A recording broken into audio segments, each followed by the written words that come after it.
નમસ્તે મિત્રો, આજના વિડીયોની અંદર આવનારા સમયની અંદર કયા શેર જે છે કે જેના બિઝનેસને ધ્યાનને લઈને કે બાળકો માટે કે જેના મેરેજ કે એજ્યુકેશન માટે તમારે એનો ઉપયોગ કરવો કે શેરનો હોલ્ડિંગ કરવા હોય કે લોંગ ટર્મ માટે તમારે હોલ્ડ કરવા હોય એવા 5 શેર વિશે મારે વાત કરવી છે, જે ખાસ કરીને એ શેર કે જેનું બિઝનેસ છે એ ફ્યુચર ઓરિએન્ટેડ, ખાસ કરીને જે ભવિષ્યમાં એના બિઝનેસની અંદર ગ્રોથ છે એનો વધારો થવાનો જ છે, એ દ્રષ્ટિએ મારા આ 5 શેરની વાત કરવી છે. સાથે એ શેરની અંદર એફઆઈઆઈ અને ડીઆઈઆઈની હોલ્ડિંગ સારી એવી હોવી જોઈએ કે જે શેરની અંદર બીજું કે ફંડામેન્ટલ એક સારું એવું સ્ટ્રોંગ હોવું જોઈએ કે આ બધા સ્ટ્રોંગ એના પેરામીટર્સની વાત કરીએ કે જે પેરામીટર્સ ફૂલફિલ કરતા હોય કે જેને લીધે આપણને એક કોન્ફિડન્ટ રહે કે આવનારા સમયની અંદર કોવિડ પીરિયડ જેવો સમય, કોઈ પણ પ્રકારનો સમય આવે, કોઈ પણ યુદ્ધ થયું હોય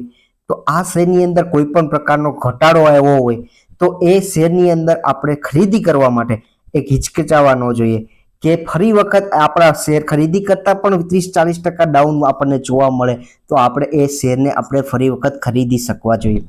એ શેર કે જે 5 શેર કે આવનારા ભવિષ્યની અંદર એટલે કે મિનિમમ 5 વર્ષ, 10 વર્ષ, 15 વર્ષ જે વ્યક્તિઓને હોલ્ડ કરવા હોય કે જેના બાળકોના ભવિષ્ય માટેનો વિચાર કરવા માટે આ શેર ખરીદી કરવા માંગતા હોય એ શેર વિશે વાત કરવી છે. તો આ વિડીયોની અંદર આગળ વધીએ છીએ. સ્ટોક ઓફ ગુજરાતી લાયન્સમાં ફર્સ્ટ ટાઈમ વિઝિટ કરો છો મિત્રો, ફ્રી ઓફ ફોલો કામ સબસ્ક્રાઇબ કરવાનું છે, બેલ આઇકનમાં ઓલ પર ક્લિક કરવાનું ના ભૂલતા અને તમને જેથી કરીને તમને એક નોટિફિકેશન મળી રહે. તમારા મિત્રો સાથે, તમારા રિલેટિવ સાથે શેર કરજો. હવે વિડીયોની અંદર આગળ વધીએ. એમાંની પહેલી કંપની છે જીઓ ફાઇનાન્શિયલ સર્વિસ કે જેએફએસ, રિલાયન્સ કંપનીથી બિલોંગ કરતી કંપની કે જે શેરનો ભાવ 344 રૂપિયા ને 80 પૈસા જોવા મળી રહ્યો છે. તાજેતરમાં જે કંપનીનું રિઝલ્ટ આવ્યું છે પણ કંપનીનો બિઝનેસની અંદર ગ્રોથ કે હજુ કોઈ બિઝનેસ શરૂ થયો નથી, પણ આવનારા સમયની અંદર એનો બિઝનેસમાં સારો એવો ગ્રોથ જોવા મળી શકે એમ છે. એ ધ્યાનમાં લઈને શેરની અંદર સારો એવો વધારો કે હજુ કશું પણ બિઝનેસ શરૂ નથી છતાં પણ એનું 40%નું રિટર્ન આપેલું છે. રિલાયન્સ કંપનીના જે કોઈ કંપનીના શેર હોલ્ડરો હતા એને ફ્રી ઓફમાં આ શેર આપવામાં આવ્યો હતો. મારા આ ચેનલની અંદર 230 રૂપિયાની એવરેજના ભાવે સપ્ટેમ્બર 2023માં આ શેરને મેં કવર કરેલો હતો. ત્યાર પછી પણ આ ફરી વખત આ વિડીયોમાં આ કવર કરું છું કે 2.19 લાખ કરોડનું માર્કેટ કેપ ધરાવતી કંપની કે આવનારા સમયની અંદર આ કંપનીની અંદર બિઝનેસ ગ્રોથ સારો એવો જોવા મળી શકે એવું દેખાઈ રહ્યું છે. કારણ કે રિલાયન્સ ઇન્ડસ્ટ્રીઝ છે જે રિલાયન્સ કંપનીમાંથી અલગ પડેલી જેએફએસ કંપની કે એનો બિઝનેસ છે એ મ્યુચ્યુઅલ ફંડ કે જેનો બિઝનેસ મોડેલ ખાસ વસ્તુ સમજવાની છે કે જેનો બિઝનેસ મોડેલ છે એ mutual fund, NBFC, insurance, loan, UPI જેવી અલગ અલગ ક્ષેત્રની અંદર આ કંપનીની અંદર ઝંપલાવવાની છે. જ્યારે મ્યુચ્યુઅલ ફંડની અંદર જેવી રીતની 21 લાખ કરોડની મંથલી એસઆઈપી ઇન્ડિયાની અંદર થઈ રહી છે, ત્યારે આવનારા સમયની અંદર હજુ આ એવરેજ તમે જોશો તો 6 થી 6.5% પબ્લિક છે એ માર્કેટની અંદર છે કે જ્યારે એનો ગ્રોથ છે એ 12%, 18% સુધી પહોંચે ત્યારે આવી કંપનીઓને સારો એવો બિઝનેસ મળશે. સાથે એનબીએફસી કે જેવી બધા ફિનસર્વ જેવી મોટી કંપની સારું મલ્ટીબેગર રિટર્ન આપી શકતી હોય, ઇન્સ્યોરન્સ ક્ષેત્રે જોશો એલઆઈસી જેવી કંપનીઓ મોટી કંપની બની શકે. હજુ આ સ્કોપ ઘણો મોટો છે કે કહેવાનો મારો મિનિંગ એ છે કે હજુ આ કંપનીઓને બિઝનેસ સારો એવો મળી શકે એમ છે. ખાસ કરીને આ કંપની પાસે એ અગત્યની વસ્તુ કે આ કંપની પાસે સારો એવો ડેટા છે, સારું એવું રિઝર્વ છે, સારી એવી બેલેન્સ છે કે જે આવનારા સમયની અંદર ગમે તેટલું કેપેક્સ કરીને આ કંપની ફ્રી ઓફ કે સારો એવું બિઝનેસ કેચઅપ કરી શકે. આ ખાસ વસ્તુ અગત્યની છે કે સાથે શેર હોલ્ડિંગ પેટર્નની વિશે સમજશો. પ્રમોટરોનું હોલ્ડિંગ વિશે તો 47.12નું પ્રમોટરો દ્વારા પણ સારો એવો સ્ટેકની થોડોક વધારો કરવામાં આવ્યો હતો અને હાલની દ્રષ્ટિએ એફઆઈએ ડીઆઈનું હોલ્ડિંગ 19.45 અને 12.50નું ડીઆઈનું હોલ્ડિંગ જોવા મળી રહ્યું છે. મારી દ્રષ્ટિએ આ કંપની છે જીઓ ફાઇનાન્સ સર્વિસ જે આવનારા સમયની અંદર મલ્ટીબેગર બની શકે એમ છે. ત્યાર પછીની બીજી કંપની વિશે જે કંપની છે ઝોમેટો, હાલમાં કંપની પ્રોફિટેબલ બની છે કે 218 રૂપિયા શેરનો ભાવ જોવા મળી રહ્યો છે.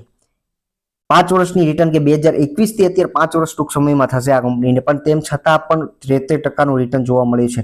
કારણ કે આ કંપની એક સારું એવો ગ્રોથ કે નિષ્ઠાવાન વ્યક્તિનું મેનેજમેન્ટમાં અંડરમાં કામ કરતી કંપની કે જે કંપની 160 સુધી ટોપ હાઈ બનાવ્યા પછી 40 રૂપિયા સુધી નીચે આવ્યો હતો. કારણ કે આ કંપની ખાસ એ જ વસ્તુ ધ્યાનમાં રાખવાની કે આ કંપનીએ કેપેક્સ માર્કેટ કેચઅપ કરવામાં એક સમય કે જેને પ્રોફિટ ઉપર ધ્યાન ન આપ્યું અને માર્કેટ કેચઅપ કરવા ઉપર ધ્યાન આપ્યું, ત્યાર પછી કંપનીએ જ્યારે પ્રોફિટ દેખાડવાની શરૂઆત કરી ત્યાર પછીની આ રેલી જોવા મળી. એમાંની ખાસ સાચી રેલી એટલા માટે જોવા મળે છે કે બ્લિંકિટ દ્વારા સારો એવો બિઝનેસ ગ્રોથ, સારી એવી બ્રોકરેજ એજન્સીઓને જોવા મળી રહ્યો છે અને આવનારા સમયની અંદર બ્લિંકિટ છે એક સૌથી બહુ મોટી કંપની બની શકે એવું દેખાઈ રહ્યું છે.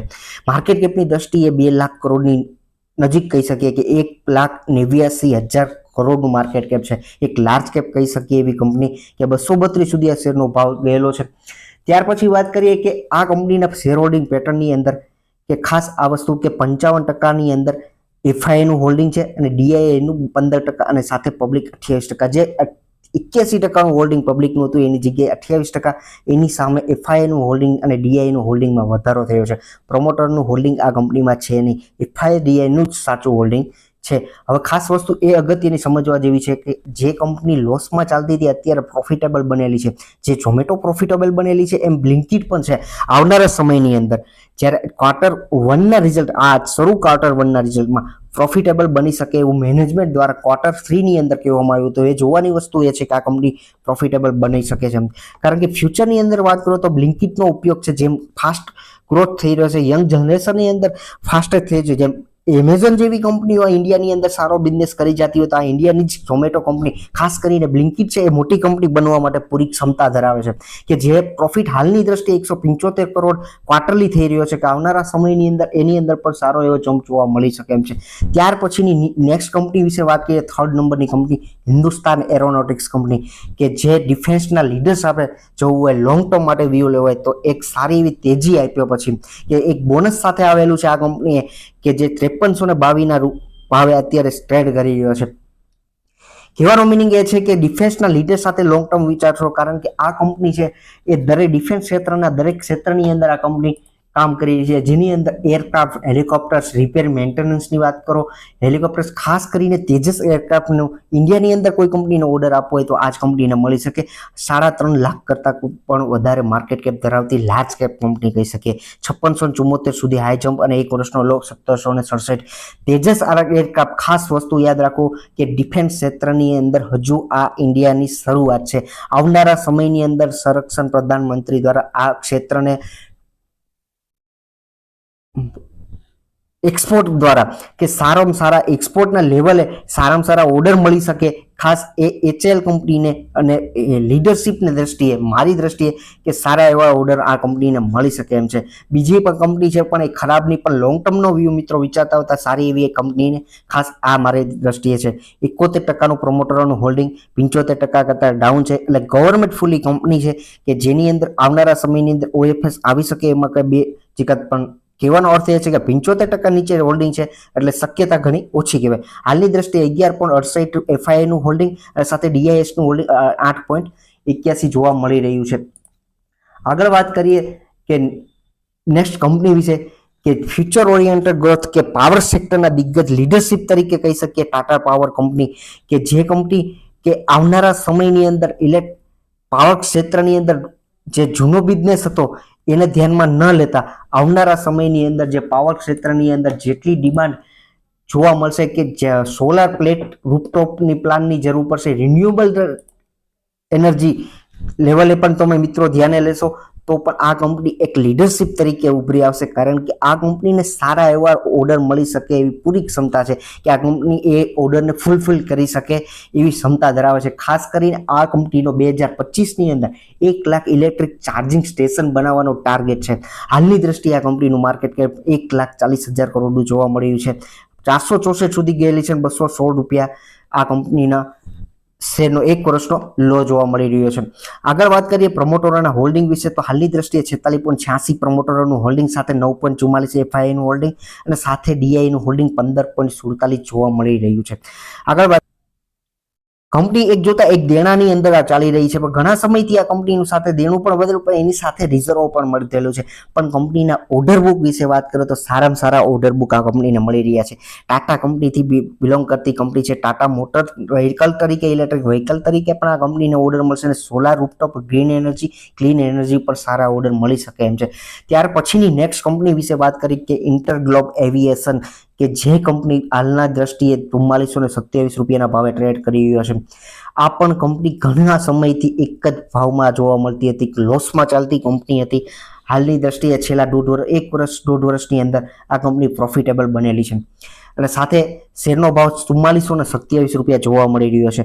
ઇન્ટરગ્લોબ એવિએશન કંપની જે 1,71,000 કરોડનું માર્કેટ કેપ ધરાવતી કંપની, કે લોંગ ટર્મનો વ્યૂ હોય, જ્યારે તમે મિત્રો વિચાર કરી શકતા હોય, જ્યારે ઇન્ડિયાની અંદર સારામાં સારો ગ્રોથ થશે, વિકસિત દેશનું ઉપર જશે, ત્યારે આવી કંપનીઓને ટેક્સી એર ફ્લાઇટ તરીકે પણ ઓર્ડર મળી શકે એમ છે. હજુ તો આ ક્ષેત્રની અંદર શરૂઆત છે કે આવનારા સમયની અંદર નાના ગામ એટલે કે ભાવનગર, રાજકોટ માં તો આપણને એરોડ્રામ જોવા મળી રહ્યા છે, પણ જે ગામની અંદર જે નાના જિલ્લાઓ છે ત્યાં પણ એરોડ્રામ જોવા મળશે. એટલો ફ્લાઇટનો વધારો થશે, એટલી ડિમાન્ડ ઊભી થઈ શકે એવી શક્યતા છે. ત્યારે આ કંપની એક લીડરશિપ તરીકે એરોસ્પેસની અંદર ઉભરી આવે એમ છે, કે જે કંપની છે એના શેર હોલ્ડિંગ પેટર્નની અંદર વાત કરું તો 55% હોલ્ડિંગ પ્રમોટરોનું, સાથે 24% હોલ્ડિંગ, સારો એવો વધારો થયેલો છે. ડીએફઆઈનું ખાસ વસ્તુ ધ્યાનમાં રાખજો કે 100% 2 વર્ષ પહેલા જોવા મળતા હતા, હાલની દ્રષ્ટિએ 24.43, અને ડીઆઈનું હોલ્ડિંગની અંદર પણ સારો એવો વધારો કે 15.36, અને સાથે પબ્લિકની વાત કરીએ કે નહિવત પ્રમાણની અંદર 4.85 જોવા મળી રહ્યા છે. આગળ વાત કરીએ છીએ ક્વાર્ટરલી રિઝલ્ટની અંદર, કે જે કંપની ખાસ કરીને ધ્યાનમાં દોરવું કે આ કંપની લોસમાં ચાલતી હતી અને છેલ્લા માર્ચ 2023ના ક્વાર્ટર પછી, કે માર્ચ 2023ના ક્વાર્ટર પછી, કે ડિસેમ્બર 2022ના ક્વાર્ટર પછી આ કંપની હાલની દ્રષ્ટિએ ક્વાર્ટરલી આપણને પ્રોફિટમાં અને યરલી પેટર્નમાં જોશો પણ તો પણ પ્રોફિટેબલ બનેલી છે અને ઈપીએસમાં પણ સારો એવો જમ્પ જોવા મળી રહ્યો છે. મારી દ્રષ્ટિએ આ 5 કંપની છે. ઇન શોર્ટમાં મારે કહેવાનું હતું કે આ કંપની આવનારા સમયની અંદર સારી એવો ગ્રોથ દર્શાવી શકે છે, કે હજુ આ કંપનીઓના બિઝનેસની હજુ શરૂઆત છે, કે હજુ આ કંપનીઓના બિઝનેસ ઓર્ડર બુક આવનારા સમયની અંદર હજુ પણ ગ્રોથ થશે, સારો એવો ગ્રોથ થશે. એટલે જેવો બિઝનેસની અંદર ગ્રોથ થશે તો એના શેરની ભાવની અંદર ઉછાળો તમને જોવા મળશે. જેમ પ્રોફિટેબલની અંદર વધારો થશે ત્યારે પણ શેરમાં ભાવમાં વધારો થશે. એન્ડ સુધી વિડીયો જોયો છે મિત્રો, ખાસ કરીને ફ્રી ઓફ વાળું કામ સબસ્ક્રાઇબ કરવાનું, લાઇક આપવાનું અને કોમેન્ટ કરવાનું ના કરવાનું ભૂલતા. તમારા મિત્રો સાથે શેર કરવાનું પણ ના ભૂલતા. Thank you.